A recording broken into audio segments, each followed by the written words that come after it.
My hands shook as I gripped the steering wheel of my beat-up Honda Civic, staring at the imposing iron gates of Willowbrook Cemetery in Greenwich, Connecticut. The October rain drummed against my windshield, matching the rhythm of my anxious heartbeat. I hadn't been back to this wealthy suburb since Christmas 3 years ago, when my stepmother Margaret made it crystal clear I wasn't welcome at their holiday gatherings anymore. Now Dad was gone, and I had to face them all again.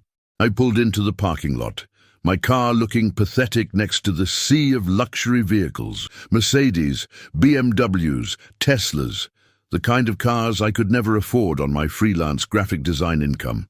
I lived in a studio apartment in Hartford, barely making rent most months, while my half-siblings lived in their Manhattan penthouses and Hampton summer homes. The funeral home was packed. Dad had been a successful real estate developer, and it seemed like half of Connecticut's elite had shown up to pay their respects. I slipped in through the back, hoping to avoid the family receiving line, but my luck ran out immediately. Well, look what the cat dragged in. The voice belonged to my half-brother James, 32 and everything Dad had wanted in a son. Tall, polished, wearing a suit that probably cost more than my car. He stood with his wife Patricia, both of them looking at me like I was something unpleasant they'd stepped in. "Hello, James." I smoothed down my black dress, the only formal thing I owned, purchased at a thrift store for a job interview 2 years ago. "I'm sorry for your loss," he snorted. "Your loss? Dad barely spoke to you. When's the last time you even called him?" The words hit harder than I expected because they were partially true. Dad and I had grown distant after he remarried when I was 15. Margaret had made sure of that, slowly poisoning him against me with stories about my rebellious attitude and lack of ambition. By the time I graduated college with a fine arts degree instead of the business degree he'd wanted, our relationship was hanging by a thread. "I loved him too," I whispered, but James was already walking away. The service was beautiful in that cold, formal way that rich people preferred. The pastor spoke about Dad's business achievements, his charitable contributions, his devotion to his family. I noticed he didn't mention me once. Margaret sat in the front row, dabbing her eyes with a silk handkerchief, flanked by James and my half-sister Catherine. I sat in the back, alone. During the eulogy, Catherine spoke about what a wonderful father Dad had been, how he'd supported all their dreams. She talked about the family vacations to Europe, the graduation parties, the business advice. I remembered begging Dad to come to my college art show. He'd sent his assistant with a generic congratulations card instead. After the burial, everyone gathered at the Fairfield Country Club for the reception. I almost left, but something kept me there. Maybe it was the need for closure, or maybe I was just a glutton for punishment. The whispers started immediately. I could hear fragments of conversations as I moved through the crowd, trying to stay invisible. Poor Richard, having to deal with that disappointment. I heard she's some kind of starving artist. Margaret tried so hard to include her, but you know how some children are. I was reaching for a glass of water when Margaret appeared beside me, resplendent in her black Chanel suit. At 55, she was still beautiful in that preserved, untouchable way that money could buy. Nicole. She never called me Nick, the name Dad had given me when I was little. "I'm surprised you came." "He was my father too." She laughed, but there was no humor in it. "Your father was disappointed in you for years. The least you could do is show some respect and not make this about yourself." The room seemed to quiet around us, though I knew that was probably my imagination. Still, I felt eyes on us, waiting to see what would happen. "I'm not making this about anything," I said quietly. "I just came to say goodbye." "Good. Then you can leave. You've said it." Margaret's voice carried just enough to reach nearby ears. "We all know you're only here hoping for something. Well, don't get your hopes up. Richard took care of the people who actually mattered to him." The humiliation burned in my chest. A few people actually chuckled, including James's wife, Patricia. I wanted to disappear, to run back to my car and drive away from this place forever. But my feet seemed rooted to the expensive carpet. "Mom's right," Catherine chimed in, appearing with her husband beside her. Dad was pretty clear about how he felt about your choices, Nick. Maybe it's time you accepted that and moved on with your life. The laughter was louder now. Not cruel exactly, but dismissive. The kind of laughter that said they all agreed with Margaret's assessment, that I was the family failure, the black sheep who'd never amounted to anything. I stood there, frozen, as 20 years of feeling like an outsider in my own family crashed over me. All the missed dinners because Margaret forgot to invite me. All the family photos I wasn't in. All the times Dad chose his new family over his first daughter. Just when I thought I couldn't take another second, a deep voice cut through the murmur of conversation. "Excuse me, I'm looking for Nicole Harrison." Everyone turned toward the voice. A distinguished older man in an expensive grey suit was scanning the crowd. He had silver hair and kind eyes behind wire-rimmed glasses, and he carried a leather briefcase that looked like it had seen many important meetings. "That's me," I managed to say, my voice barely above a whisper. He walked over, extending his hand. "Ms. Harrison, I'm Robert Chen, your father's attorney. I've been looking for you. We need to talk about your father's will." The room went completely silent. Margaret's face went pale beneath her carefully applied makeup. "I'm sorry," she said, stepping forward, "but there must be some mistake. Richard's will was already read yesterday. The immediate family was present." Mr. Chen looked at her with professional politeness. "Mrs. Harrison, yesterday's reading was for the preliminary assets. There are additional matters that specifically concern Ms. Nicole Harrison that need to be addressed separately." James pushed forward, his face flushed. "What kind of additional matters? Dad told us everything was settled. The business, the house, everything goes to Mom and us kids." "Some things, yes," Mr. Chen replied calmly, "but not everything. Ms. Harrison, could we speak privately? Perhaps there's an office we could use?" Margaret looked like she was about to object, but the club manager quickly offered his office. As Mr. Chen and I walked away, I could hear the explosion of whispered conversations behind us. My mind was reeling. Dad had left me something? After years of feeling like he'd written me off completely, he'd remembered me in his will. I couldn't process it. Part of me wondered if this was some kind of mistake, or worse, some final humiliation Margaret had orchestrated to embarrass me one last time. The manager's office was small, but elegant, with dark wood paneling and books lining the walls. Mr. Chen gestured for me to sit in one of the leather chairs across from the desk, then took the seat opposite me. "Ms. Harrison, first let me say how sorry I am for your loss. Your father spoke of you often." That surprised me. "He did?" "Oh yes, more than you might think." He opened his briefcase and pulled out a thick folder. "Before we get to the legal matters, he asked me to give you this." He handed me an envelope with my name written in Dad's familiar handwriting. My hands were shaking as I opened it. "My dear Nick," it began, and I could hear his voice in my head. "If you're reading this, then I'm gone, and you're probably feeling pretty confused right now. I know we haven't been close these past few years, and I take full responsibility for that. I let other people influence me when I should have trusted my own heart. You were always my little girl, my creative, independent, beautiful daughter, and I failed you. I'm hoping this letter, and what Mr. Chen is about to tell you, will help make up for some of that. I love you, and I'm proud of who you've become, even if I never told you that when I had the chance. Your loving father, Richard." Tears were streaming down my face by the time I finished reading. Mr. Chen quietly handed me a tissue. "Take your time," he said gently. When I could speak again, I asked, "What did he leave me?" Mr. Chen smiled. "Everything."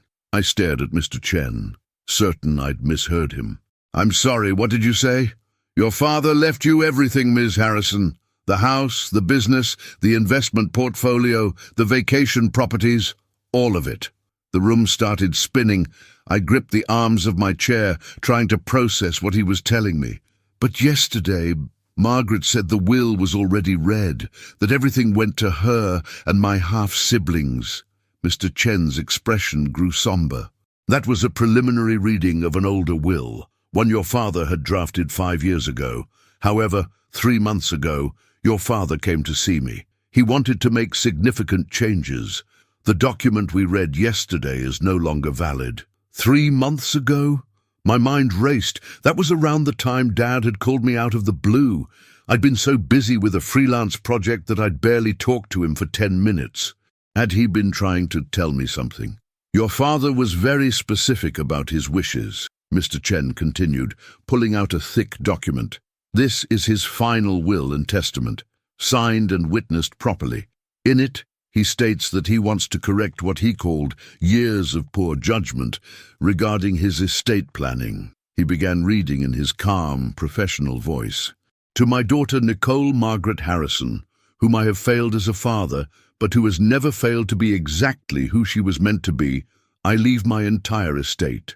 This includes the family home at 47 Maple Ridge Drive in Greenwich, Harrison Development Company and all its assets, the vacation home in Martha's Vineyard, the portfolio of investment properties, and all bank accounts, stocks, and bonds currently held in my name. I couldn't breathe. The numbers Mr. Chen was reciting were astronomical. The business alone was worth over $50 million. The house was valued at $8 million. The investment portfolio. I stopped listening because it was too much to comprehend. However, Mr. Chen continued, your father also included specific provisions for your stepmother and half-siblings. Margaret will receive a lump sum of $2 million and the right to remain in the Greenwich house for up to 1 year while she makes other arrangements. James and Catherine will each receive $1 million. That's still incredibly generous, I whispered. Your father thought so too. He also left detailed instructions for you regarding the management of Harrison Development Company. He knew you didn't have business experience, so he's arranged for the current management team to continue running day-to-day operations while you learn the ropes. If you choose to sell the company, he's identified potential buyers who would maintain the current employees' positions. A knock on the door interrupted us. The club manager peeked in. I'm sorry to disturb you, but Mrs. Harrison is asking how much longer you'll need the office. The family is quite anxious. Mr. Chen looked at me. Are you ready to face them? I thought about the laughter, the dismissive comments, the years of being treated like an unwanted outsider. Do I have to tell them everything today? The will becomes public record within a few days regardless, but you can choose how and when to share the details. I stood up, my legs still unsteady. Let's get this over with. We walked back to the main reception area, where Margaret, James, and Catherine were waiting with several other family members and close friends. The moment we appeared, Margaret rushed over. Well, what was this all about? Some small remembrance, a piece of jewelry, perhaps? Mr. Chen cleared his throat. Mrs. Harrison, if I could have everyone's attention, please. I need to make an announcement regarding Mr. Harrison's final will and testament. The room quieted again. James and Catherine moved closer to their mother, protective and curious. I stayed near the back, still trying to process everything. As some of you know, there was a preliminary reading of Mr. Harrison's will yesterday. However, I must inform you that the document read yesterday has been superseded by a more recent will, dated 3 months ago. That's impossible, Margaret interrupted. Richard never mentioned changing his will. Nevertheless, Mrs. Harrison, he did. The new will significantly alters the distribution of assets. The tension in the room was palpable. I could see people exchanging glances, phones being discreetly pulled out to record what was happening. Mr. Chen continued. The primary beneficiary of Mr. Harrison's estate is his daughter, Nicole Harrison. The explosion of voices was immediate.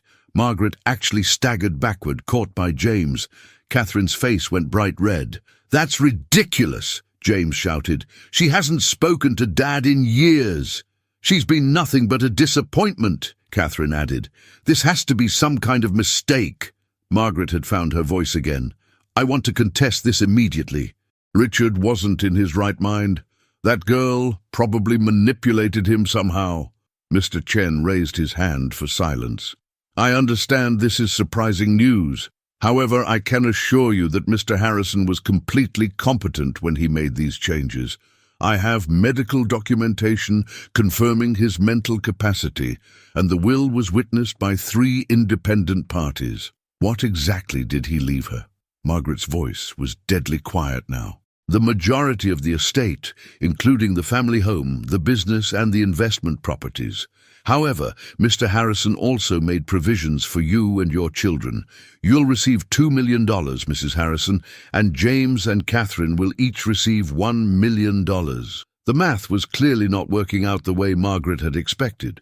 She'd gone from inheriting everything to receiving what amounted to a severance package. $2 million, she sputtered.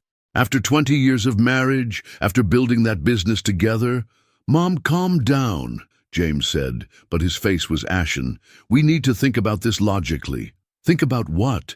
Catherine was crying now. She gets everything and we get scraps? This is insane. All eyes turned to me. I'd been silent throughout the entire exchange, trying to make sense of how my life had just completely changed. These people who had spent years making me feel small and unwanted were now looking at me with a mixture of shock, anger, and something that might have been fear. Nick, Margaret said, and for the first time in years, her voice wasn't condescending. You have to understand, this doesn't make sense. Your father built that business for his family, for all of us. I never asked for any of this, I said quietly.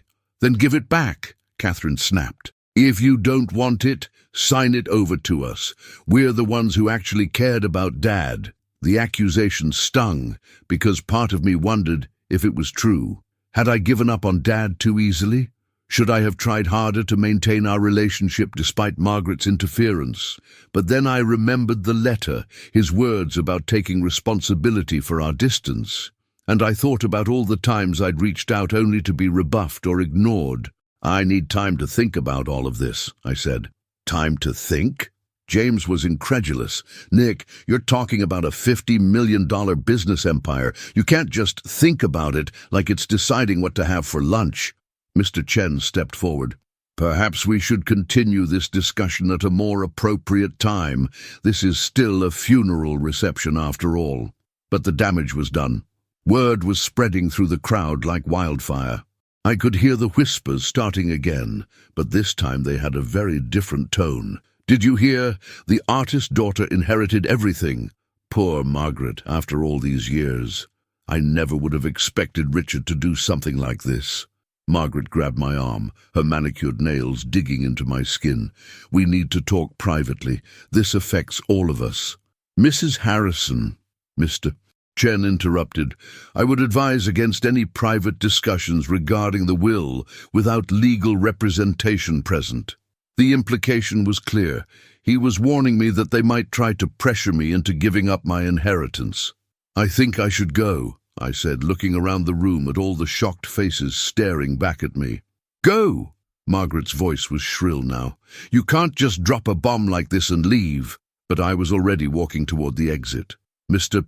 Chen fell into step beside me.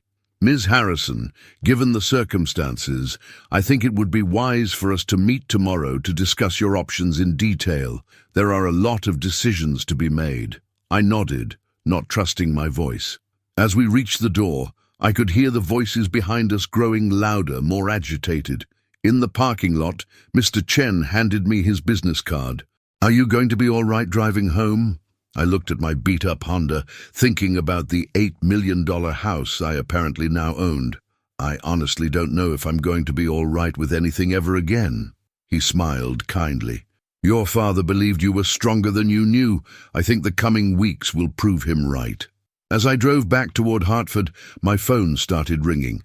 First James, then Catherine, then numbers I didn't recognize. I turned the phone off and drove in silence, trying to figure out how a day that had started with me being humiliated at my father's funeral had ended with me inheriting more money than I'd ever dreamed of. The rain had stopped, and the October sun was setting behind the Connecticut hills. For the first time in years, I had absolutely no idea what tomorrow would bring. I didn't sleep at all that night. I sat in my tiny studio apartment, staring at the legal documents Mr. Chen had given me, trying to make sense of numbers that seemed too large to be real. By dawn, I'd made a decision. I needed to see the business for myself. Harrison Development Company occupied a sleek glass building in Stamford, about 40 minutes from my apartment. I'd driven past it a few times over the years, but never stopped. As I pulled into the parking garage, I felt like an imposter. The security guard at the front desk looked at my Honda Civic with barely concealed confusion. "I'm here to see...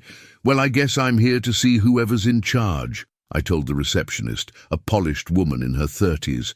"Do you have an appointment?" "I'm Nicole Harrison, Richard Harrison's daughter." Her expression changed immediately. Word had clearly traveled fast. "Oh, Miss Harrison, I'm so sorry for your loss. Mr. Davidson has been expecting you." She led me to an elevator that whisked us up to the executive floor. The offices here were all glass and chrome, with stunning views of Long Island Sound. Everything looked expensive and intimidating. Tom Davidson turned out to be a man in his 50s, with graying hair and a firm handshake. He'd been Dad's business partner for over 15 years, and currently served as Chief Operating Officer. "Nicole," he said warmly, "I was hoping you'd come by. Please, sit down. Can I get you some coffee?" His office was enormous, with floor-to-ceiling windows and modern art on the walls. I perched on the edge of a leather chair that probably cost more than my monthly rent. "Mr. Davidson, I have to be honest. I don't know anything about real estate development." He smiled. "Call me Tom, and your father knew that. He also knew you were smart enough to learn if you wanted to." "Did you know? About the will change, I mean." Tom nodded. "Your father discussed it with me. He'd been thinking about it for a while, but something happened a few months ago that made him finally take action." "What happened?" Tom's expression grew serious. "Margaret came to see him at the office. She didn't know I was in the conference room next door.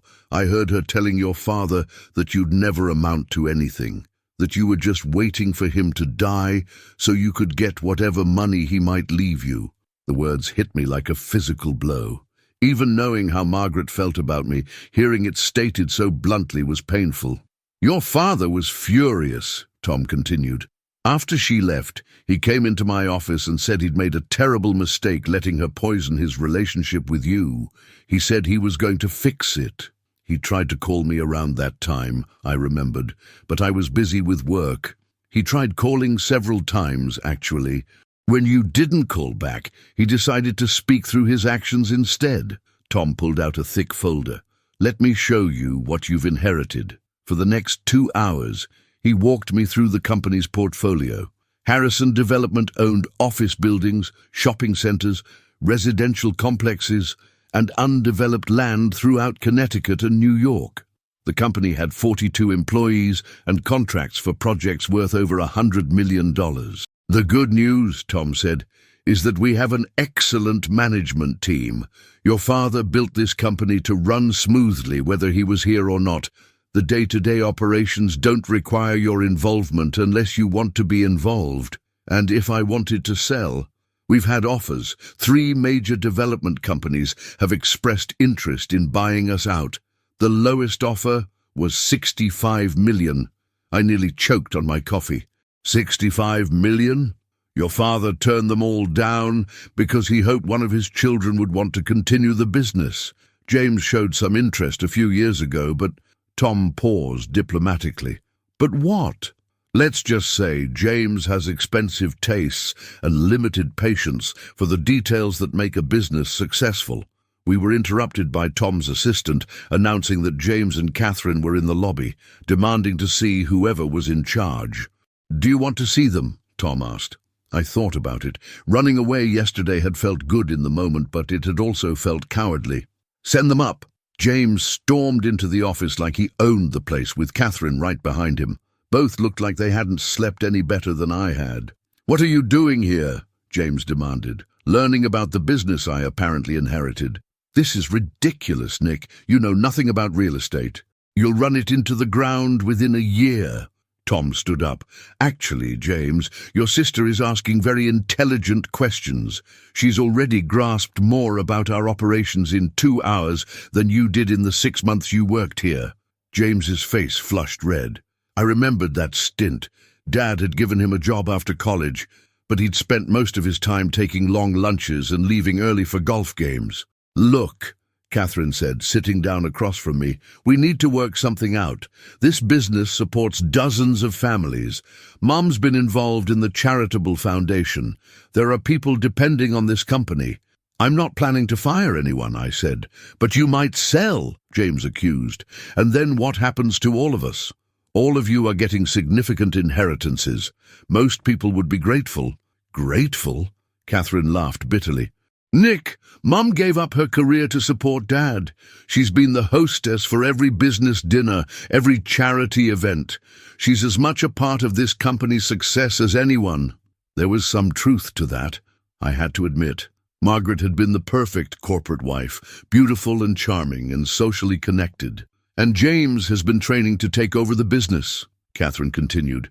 "He has an MBA from Wharton. He also nearly lost us the Riverside project by showing up drunk to a client meeting," Tom said quietly. The room went silent. James looked like he wanted to punch someone. "That was one mistake," he said through gritted teeth.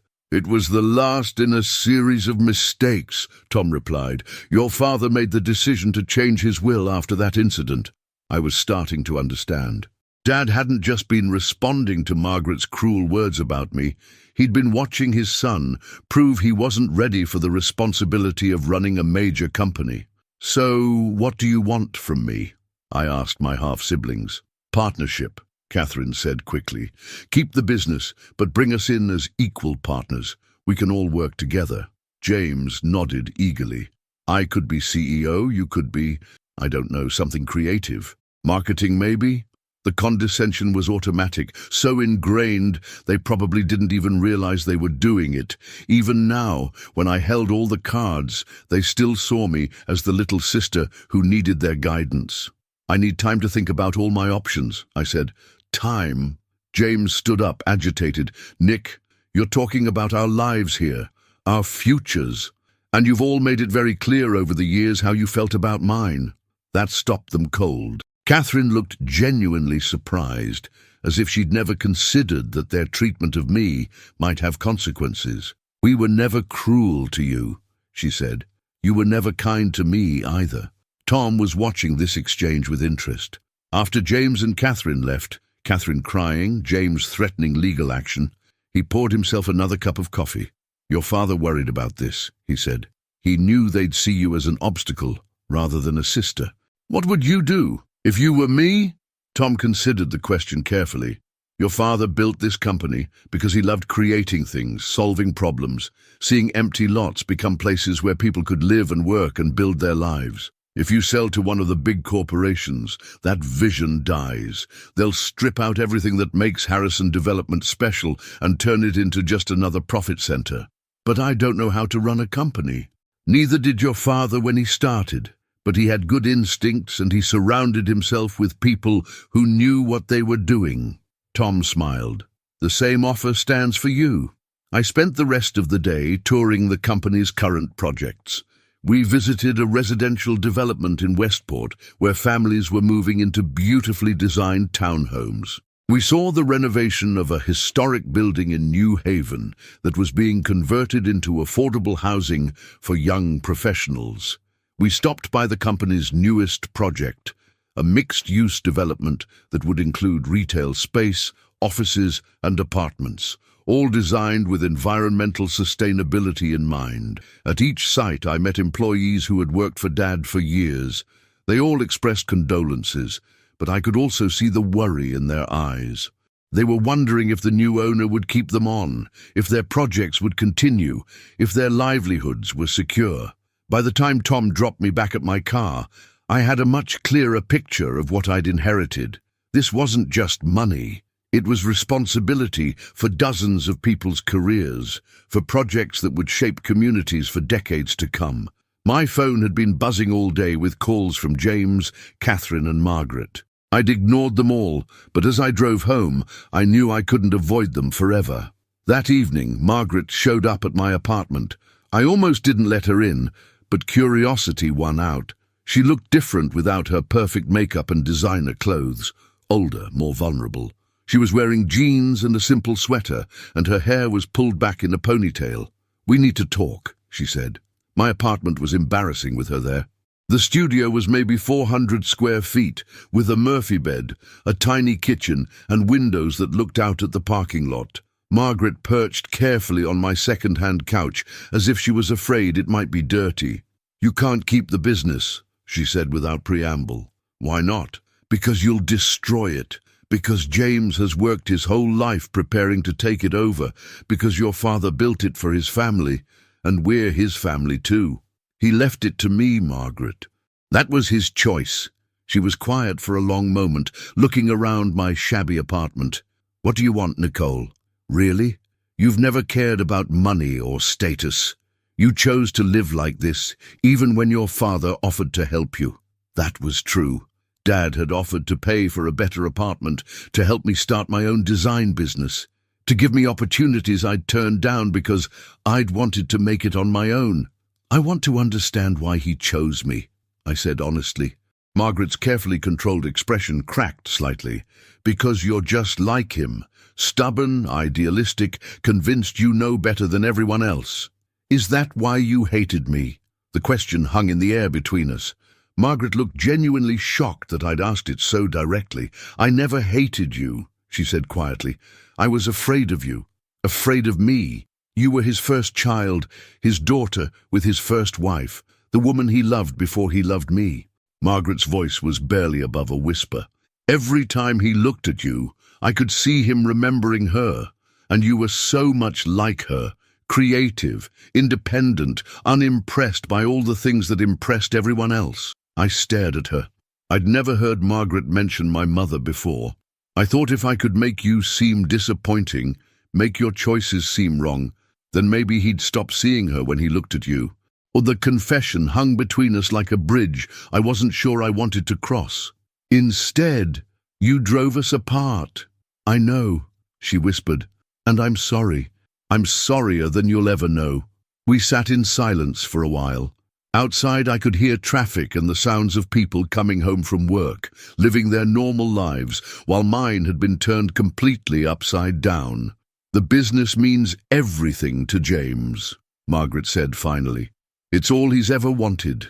"Then maybe he should have worked harder to prove he deserved it," Margaret flinched. "He's made mistakes, but he's still young. He can learn." "Maybe.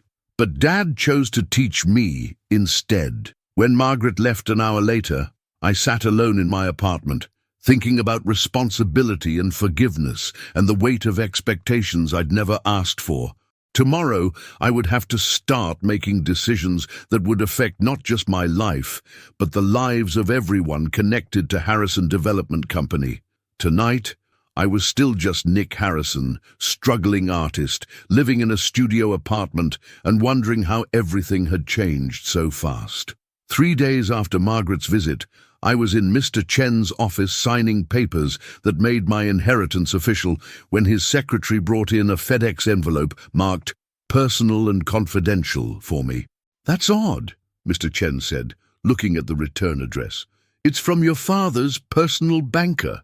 Inside was a letter from David Hoffman at Connecticut Trust, along with a small brass key and another sealed envelope marked "For Nicole's Eyes Only" in Dad's handwriting. The letter from Mr. Hoffman was brief. "Ms. Harrison, your father asked me to send this to you 1 week after his will was read.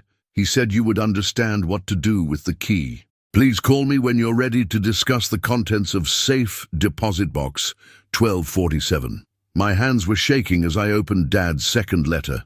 "Nick, if you're reading this, then you've decided to learn more about your inheritance rather than simply selling it off. I'm proud of you for that. The key opens a safe deposit box that contains documents I think you should see before you make any final decisions about the company or your family. Some of what you'll find will be difficult to read, but I believe you deserve to know the truth. The box is at Connecticut Trust in Greenwich. Mr. Hoffman will assist you. Whatever you decide to do with this information is up to you. I trust your judgment. Love, Dad." Mr. Chen drove me to the bank himself. Mr. Hoffman, a thin man with worried eyes, led us down to the vault level and used his key, along with mine, to open the safe deposit box. Inside were financial documents, correspondence, and several manila folders marked with dates going back 20 years. The first folder I opened was labeled Margaret Personal. What I found inside made my stomach drop. Bank statements showing payments to a private investigator. Reports detailing surveillance of my movements during college and after graduation. Photos of me at coffee shops, walking to classes, even on dates. "He was having me followed," I whispered. "Mr." Hoffman shook his head. "Those aren't from your father, Miss Harrison. Look at who hired the investigator." I looked more closely at the paperwork. The payments were coming from an account belonging to Margaret Harrison. Mr. Chen leaned over my shoulder. "Your stepmother was having you investigated."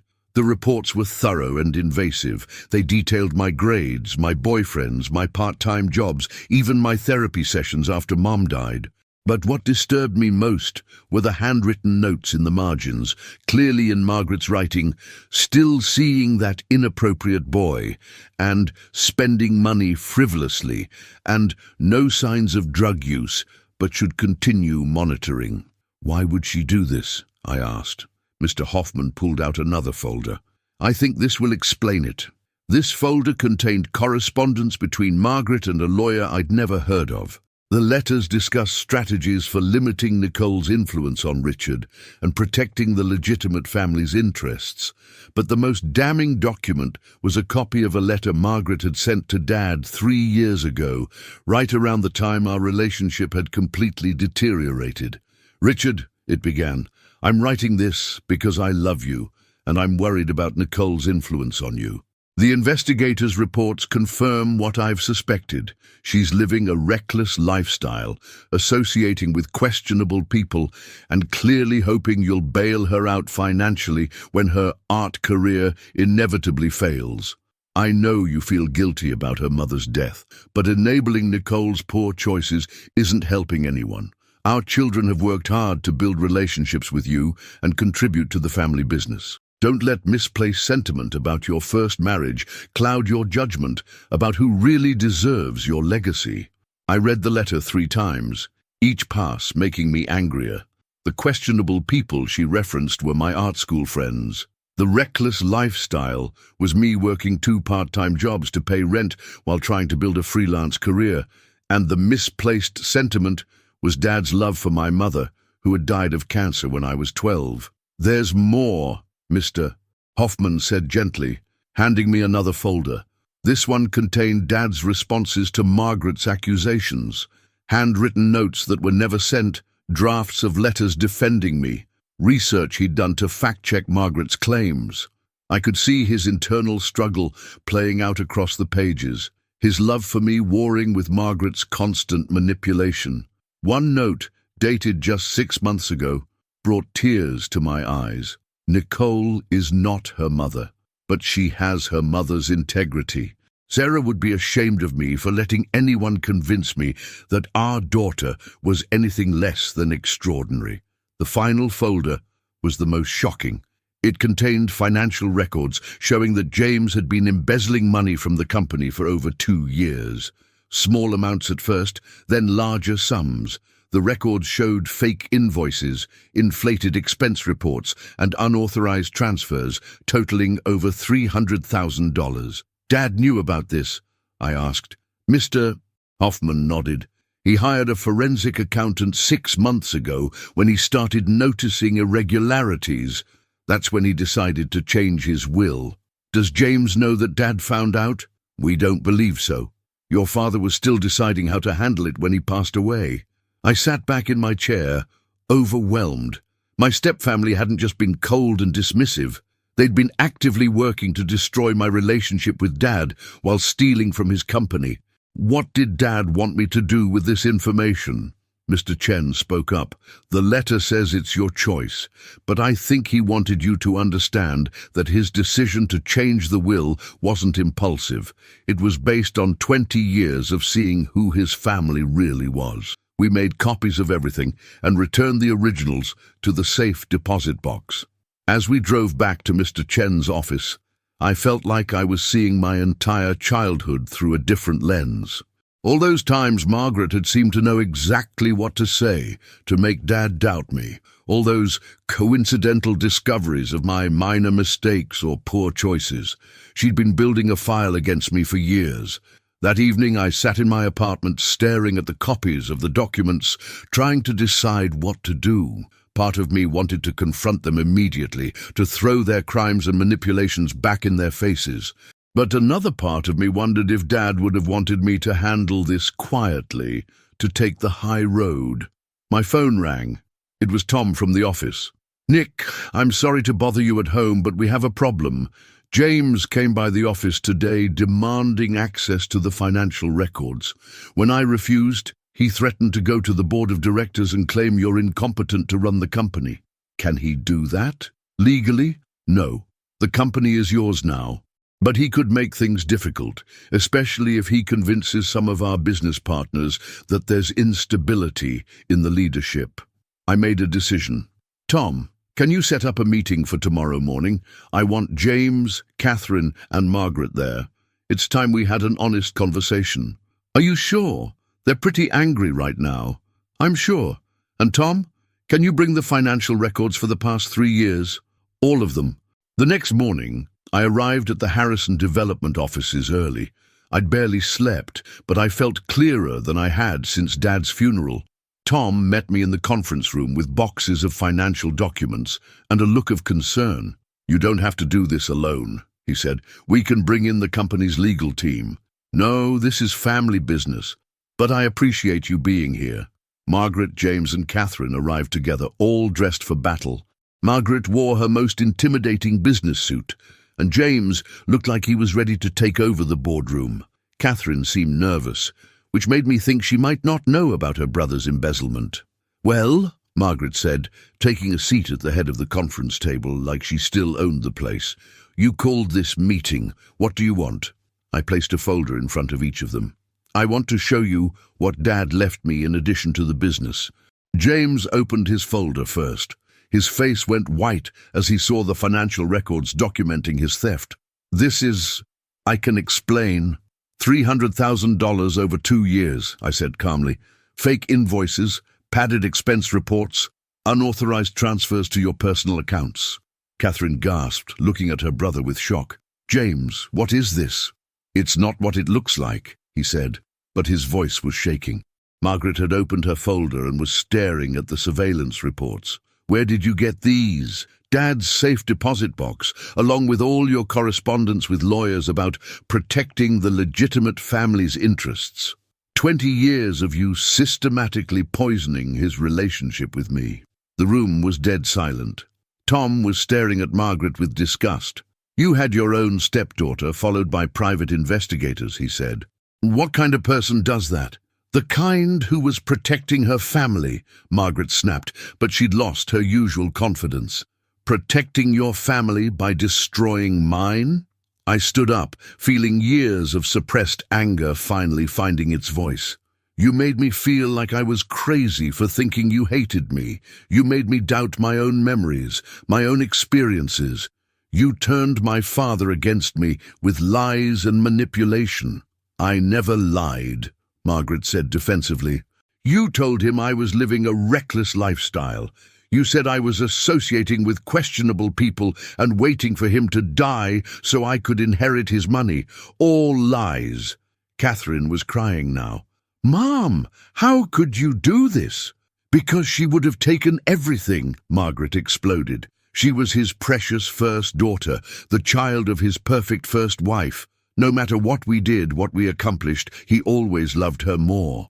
The raw honesty of it was breathtaking. After 20 years of pretending to care about me, Margaret had finally admitted the truth. "So, you decided to make sure he stopped loving me." "I decided to make sure he saw you clearly." "No," I said quietly. "You decided to make sure he saw me through your eyes, through your jealousy and insecurity and fear." James was slumped in his chair, the fight gone out of him. "What are you going to do about the money?" I looked at him, this half-brother who had never shown me anything but disdain, who had stolen from our father's company while positioning himself as the responsible heir. "What would you do, James?" If someone had stolen $300,000 from your company, it's not stealing. I always planned to pay it back. With what? Your salary that Dad was paying you for work you barely did. Tom cleared his throat. Actually, the forensic accountant found evidence that James was planning to take more. There are emails discussing a transfer of $2 million that was scheduled for next month. Catherine stared at her brother in horror. $2 million? I was going to start my own company, James said desperately. I was going to compete with Dad, show him I could succeed on my own. By stealing his money and using his business contacts, I said. Margaret was frantically looking through the documents. Richard knew about all of this. He knew about everything. The surveillance, the manipulation, the theft. That's why he changed his will. The three of them sat in stunned silence, finally understanding that their years of plotting and scheming hadn't gone unnoticed. So what happens now? Catherine asked quietly. I'd been thinking about that question all night. The old me, the one who'd been intimidated and hurt by their rejection, might have tried to find some compromise, some way to keep the family peace. But I wasn't that person anymore. The documents in Dad's safe deposit box hadn't just revealed their crimes. They'd revealed his faith in me, his belief that I was strong enough to handle the truth and wise enough to know what to do with it. Now, I said, we're going to have a conversation about consequences. I let the silence stretch for a full minute before continuing. James, you're going to resign from the board of directors effective immediately. You're also going to sign a confession detailing your embezzlement and agree to pay back every penny you stole with interest. And if I refuse, then I'll have you arrested for corporate theft. $300,000 is a felony. You'll go to prison. James's face crumpled. Nick, please. I made mistakes, but I'm still your brother. My brother? The word came out harsher than I intended. When have you ever treated me like a sister? When have any of you treated me like family? Catherine spoke up, her voice small. We were kids when Dad married Mom. We didn't know how to... You weren't kids when you laughed at me at Dad's funeral, I interrupted. You weren't kids when you told me I was a disappointment who should just leave. Margaret straightened in her chair, trying to regain some authority. Nicole, I know you're angry, but destroying this family won't bring your father back. I'm not destroying anything, Margaret. I'm just finally seeing it clearly. Tom handed me another folder. There's something else you should know. The forensic accountant found evidence that Mrs. Harrison was aware of James's financial irregularities. Margaret went pale. That's not true. There are emails between you and James discussing borrowing money from the company. You advised him on which accounts would be less likely to be noticed. I stared at Margaret in disbelief. You knew he was stealing and you helped him? It wasn't stealing. Margaret's composed facade was completely gone now. It was his inheritance. Richard was never going to give James the recognition he deserved, so we took what should have been his anyway. $300,000 was his inheritance. It would have been if Richard hadn't lost his mind and left everything to you. The admission hung in the air like a toxic cloud. Margaret had just confessed to conspiracy to commit embezzlement. Get out, I said quietly. What? Get out of this building, all of you. You're no longer welcome here. You can't do this, James said, panic creeping into his voice. I know this business, I know the clients, the projects. Tom knows the business better than you ever did. The employees know it better than you ever did. You were dead weight, James, and Dad finally realized it. I turned to Margaret. You have 1 year to find another place to live, as per Dad's will. After that, if you're still in the Greenwich house, I'll have you evicted. Nicole, Catherine said desperately, please. I didn't know about any of this. I never stole anything, never hired investigators. Can't we work something out? I looked at her. This half-sister who had never been actively cruel, but had never been kind either, who had stood by while her mother and brother attacked me, but had never spoken up in my defense. Catherine, you'll get your $1 million inheritance as Dad specified. That's more than generous, considering you've contributed nothing to this company. But the family? What family? I stood up, gathering the folders. You made it very clear at the funeral that I'm not part of your family. Well, congratulations. Now you're not part of mine either. Margaret made one last desperate play. You can't run this company alone. You have no experience, no training. You'll destroy everything Richard built. Maybe I will, I said, but at least I won't steal from it while I'm trying. Security escorted them out of the building. I watched from my new office window as they argued in the parking lot, probably trying to figure out their next move. Part of me felt sorry for Catherine, who seemed genuinely shocked by her family's crimes. But I couldn't separate the innocent from the guilty anymore. They were a package deal, and I was done trying to earn their acceptance. Tom knocked on my office door.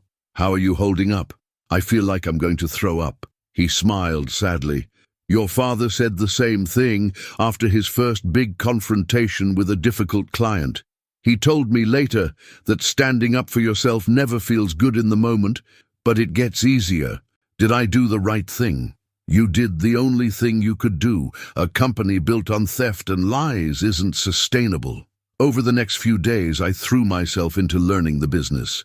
Tom introduced me to key employees, walked me through ongoing projects, and explained the financial systems James had been exploiting. I discovered that several employees had suspected something was wrong, but hadn't known how to report it without risking their jobs. James made it clear that questioning his decisions was questioning the Harrison family, one of the project managers told me. People were afraid to speak up. The more I learned, the angrier I became, not just at the theft, but at the culture of fear and intimidation that had allowed it to flourish. Dad had built this company on principles of integrity and excellence, and his own son had been slowly poisoning it from within. I called an all-hands meeting for Friday afternoon. The entire staff gathered in the main conference room, about 40 people, whose livelihoods depended on the decisions I was making. "I know there's been a lot of uncertainty this week," I began, looking out at their concerned faces. "I want to be completely transparent with you about what's happening and where we're going from here." I explained the situation without going into all the sordid family details. I told them about the embezzlement, about James's removal from the company, about my commitment to running Harrison Development with the same integrity Dad had insisted on. "I know many of you are wondering whether I'm qualified to run this company," I said.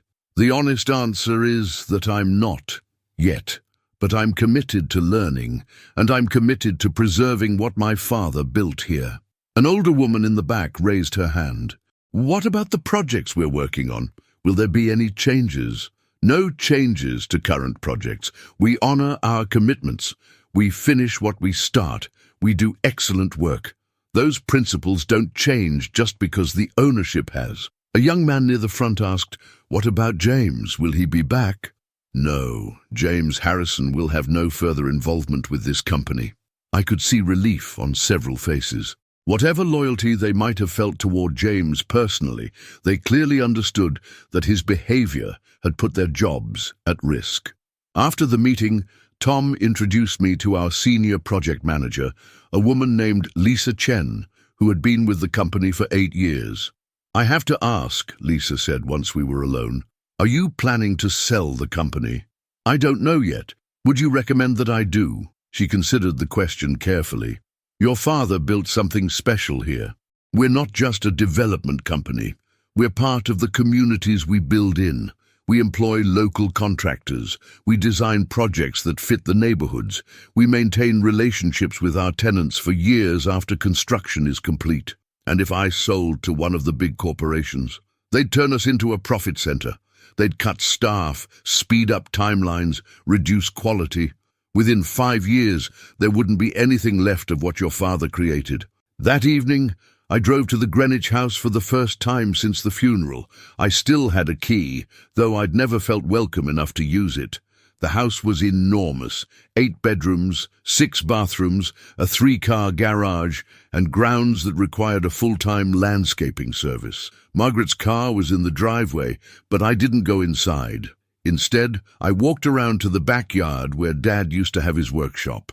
It was a small building he'd built himself, filled with woodworking tools and half-finished projects. I found what I was looking for on his workbench: A photo album I'd given him years ago, filled with pictures from my childhood. Pictures of us building sandcastles, me sitting on his shoulders at a baseball game, the two of us covered in flour after attempting to bake cookies. There was also a letter addressed to me, dated just 2 weeks before his death. "My dear Nick," it read, "I'm sitting in my workshop looking at pictures of you as a little girl, remembering how proud I was to be your father. I'm writing this because I may not have the courage to say it in person. I failed you.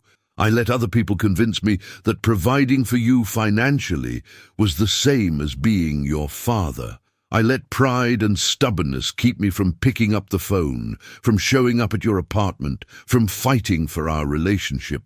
I'm hoping that what I've left you in my will give you the resources to build the life you want. But more than that, I'm hoping it will show you how much faith I have in the woman you've become. Don't let anyone tell you that you're not ready for this responsibility. You're more ready than you know. Love always, Dad." I sat in his workshop until it was dark, crying for the relationship we'd lost, and the father I was finally getting to know through his letters. When I got home, there was a message on my answering machine from Mr. Chen. Two of the corporations that had made offers to buy Harrison Development had increased their bids significantly. One was now offering $85 million. $85 million. More money than I could spend in several lifetimes, enough to ensure I'd never have to worry about rent or groceries or car repairs ever again. But as I sat in my tiny apartment, looking at the photos from Dad's workshop, I realized that wasn't what he'd wanted for me. He hadn't left me a fortune so I could retreat from the world. He'd left me a responsibility so I could engage with it. The next morning, I called Mr. Chen and told him to decline all offers to purchase the company. Harrison Development wasn't for sale. 6 months later, I was sitting in my new office. Dad's old office, which I'd redecorated with some of my own artwork and photos from his workshop, reviewing the quarterly reports when Tom knocked on the door. "The New Haven project is ahead of schedule and under budget," he announced with a grin. "And the Westport development just won the State Award for Sustainable Design." I smiled, feeling a pride I never could have imagined. Dad would have loved that award. He would have been proud of you too. It hadn't been easy. The first few months were overwhelming, filled with 18-hour days, emergency meetings, and decisions that affected millions of dollars and dozens of jobs. I'd made mistakes, some small, some expensive, but I'd learned from each one. I'd also made changes. I'd instituted regular employee meetings where anyone could voice concerns without fear of retribution. I'd brought in an independent auditor to review all financial processes and ensure James's embezzlement could never happen again. I'd started a profit-sharing program that gave every employee a stake in the company's success. Most importantly, I'd stayed true to Dad's vision while adding my own perspective. We were still building high-quality developments, but now we were also incorporating affordable housing into every project, partnering with local artists to create public spaces, and prioritizing environmental sustainability in ways that went beyond what was legally required. The phone rang, interrupting my thoughts. It was Lisa Chen calling from the Bridgeport site. "Nick, you need to see this," she said, excitement clear in her voice. "The community center is opening today, and there's something happening you should witness." I drove to Bridgeport, where our latest mixed-use development included a community center with after-school programs, job training services, and affordable meeting spaces for local organizations. As I pulled up, I could see dozens of families gathered for the opening ceremony. Lisa met me at the entrance. "Look at the artwork," she said, pointing to the walls. The murals were beautiful, vibrant, hopeful scenes of community life painted by local teenagers who'd participated in our summer art program. In the corner of one mural, I spotted a small signature that made my heart skip, "Inspired by N. Harrison." "The kids asked who designed the community center," Lisa explained. "When I told them it was you, they wanted to dedicate the artwork to you." I walked through the center, watching children play in the new playground, teenagers working on computers in the media lab, elderly residents taking an exercise class in the multi-purpose room. This was what Dad had meant about creating places where people could build their lives. On the drive back to Stamford, my phone rang. I'd changed my number after receiving too many hostile calls from Margaret and James, but this was a number I recognized. "Hello, Catherine." "Nick." My half-sister's voice was tentative. "I was wondering if we could talk." We met at a coffee shop in Hertford, neutral territory for both of us. Catherine looked different, less polished, more real somehow. She was wearing jeans and a simple sweater instead of her usual designer outfits. "I got a job," she said after we'd ordered. "Marketing coordinator for a non-profit in Boston. It's not glamorous, but it's honest work." "That's good. How are you doing financially?"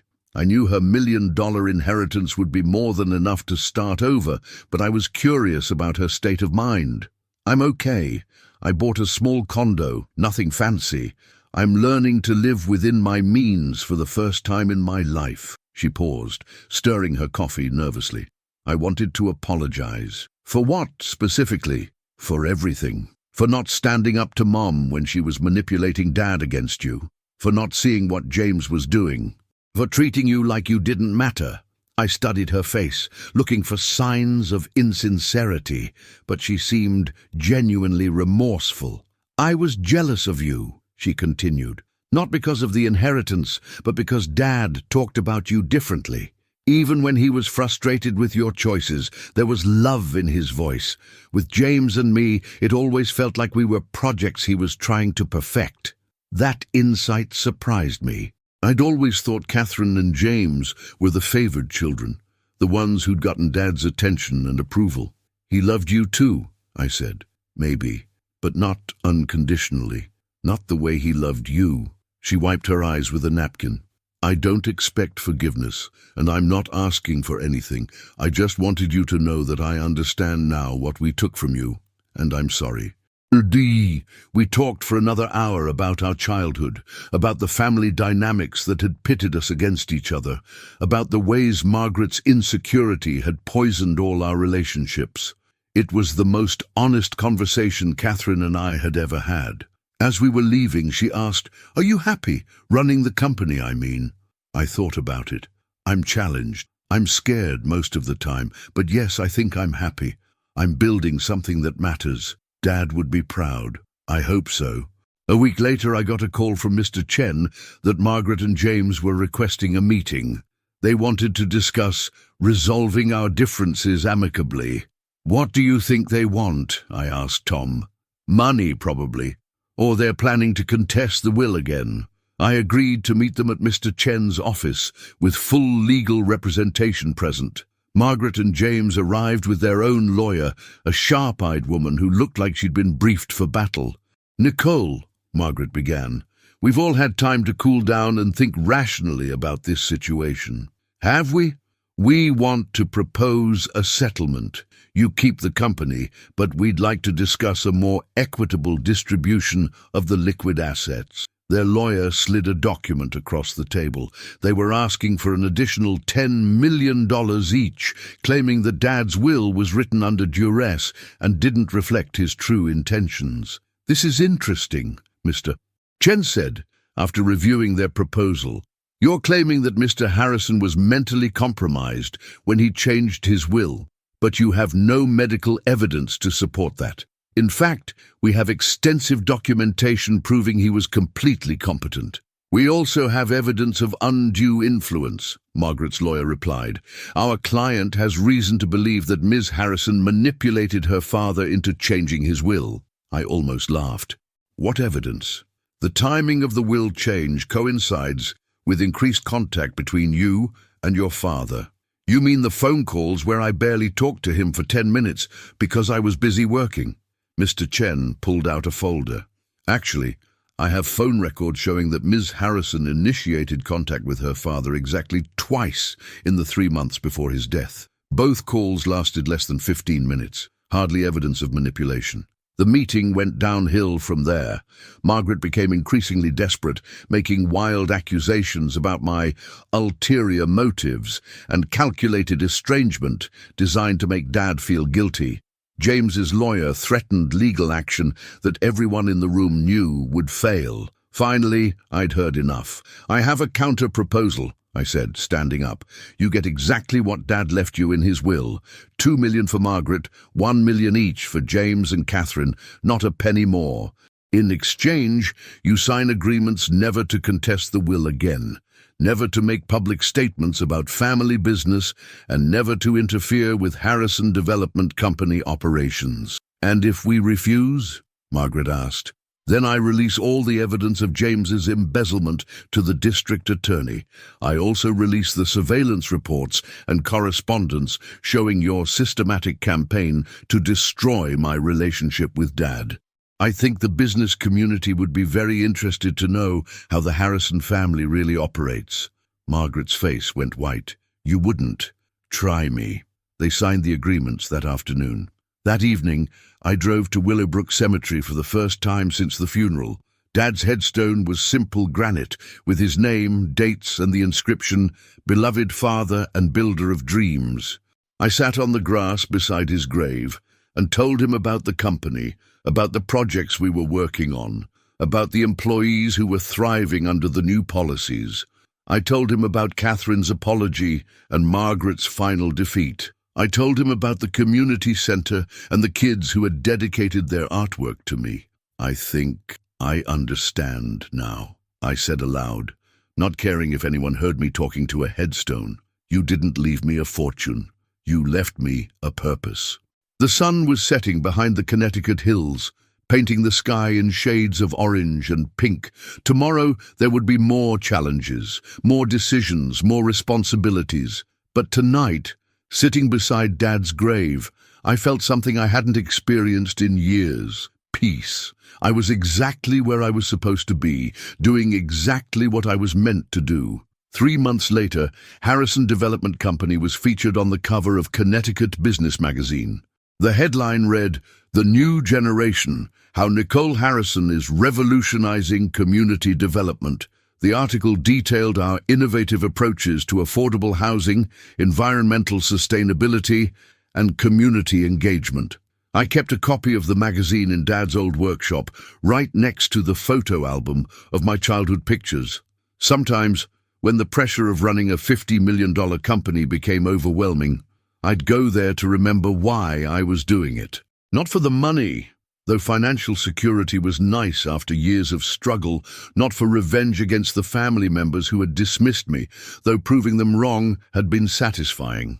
I was doing it because Dad had seen something in me that I'd never seen in myself. He'd believed I was strong enough to handle the responsibility, wise enough to make good decisions, and compassionate enough to use power in service of others.